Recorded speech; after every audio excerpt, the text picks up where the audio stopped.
Kent E. Nielsen here, and I'm delighted to have you with me. Christ came into the world to do the will of his Father, and he prepared a way for you to do likewise. Join me to put him first in your life, receive the fruits of godliness, and realize your divine mission to be like him. You were born and commanded to do greater works than he did. Now let's go to work. In the first 5 weeks after my Stuck Part 1 video, I lost about 26 pounds. And then the next 5 weeks, I got stuck again and lost 1 pound. I went up a little, and then I went down a little, and then I went up a little, and then went down a little. When I say little, I'm talking 2 or 3 pounds. And ultimately, after 5 weeks, I was down 1 more pound. So I was stuck again. Then I watched a video, one of my first Instagram videos I had recorded when I was down to about 228 after it was I was around the 5-week mark. And I realized a mistake I had made. So for the next 5 weeks when I was stuck, I tried some different methodologies of trimming down. I tried following other people online and utilizing their advice. And then when I rewatched that video about 5 weeks later, I was kind of flustered. A part of it too was that I was trying to convince myself that I was light enough. Why do I need to go all the way down to my ideal weight? I'm comfortable where I am. Life is good. I have more energy. So having some resistance, if you will, and got stuck again. So I watched that video. The video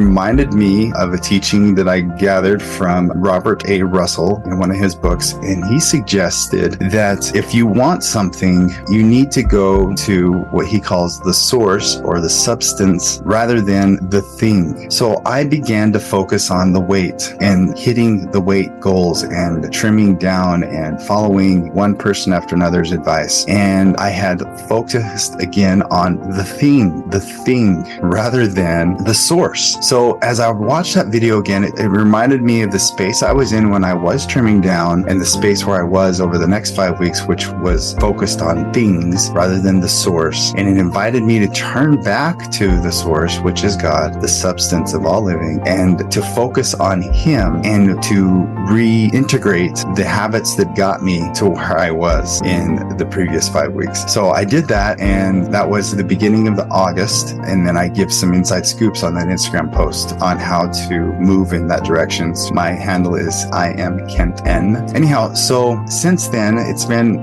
less than 3 weeks, still in the month of August. I'm down 9 more pounds now that I've refocused back on the source. And I invite you to, if you really want to change, it's really, as mentioned in the intro, it's a gift from God. And when you turn your life to him, he gives you that gift. It's a byproduct. When you want a thing, so to speak, you don't focus on the thing, you focus on the principles, you focus on the source, and do the things and become the man that you need to be so that you can receive the thing. James Allen says, a man doesn't get what he wants, he gets what he is. And I wanted to say you get what you focus on, but if you focus on the thing, you don't necessarily get the thing. You got to focus on God and living his law, living his ways, and tapping into his power. Then you get the things and you begin to enjoy his fruits because you are praising him, you are praising the good that you're receiving, and as a result of the praise and the focus on the source, you get the things, and then you can give back more, and you can be more free with your substance and have more energy to love your family and to serve your neighbor. So in conclusion, I invite you to turn to the source of all substance, the source of truth, even God. Put your focus on him, and you will find great power in doing that, and it'll give you the sustaining power you need to live a higher law of eating, shall I say.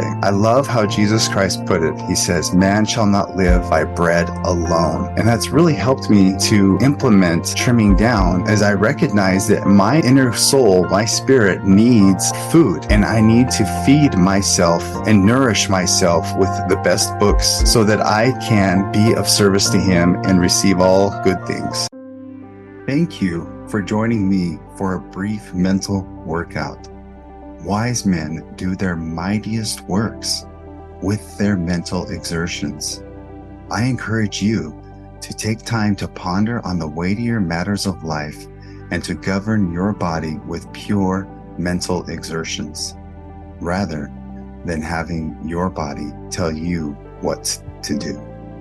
You are welcome to connect with me further at my link in bio, where you can access my book, my social handles, my latest creative updates, and even request coaching services via email. I have been given much and am here to serve. Thank you, and God bless you to be fruitful in doing your mightiest works. Good day.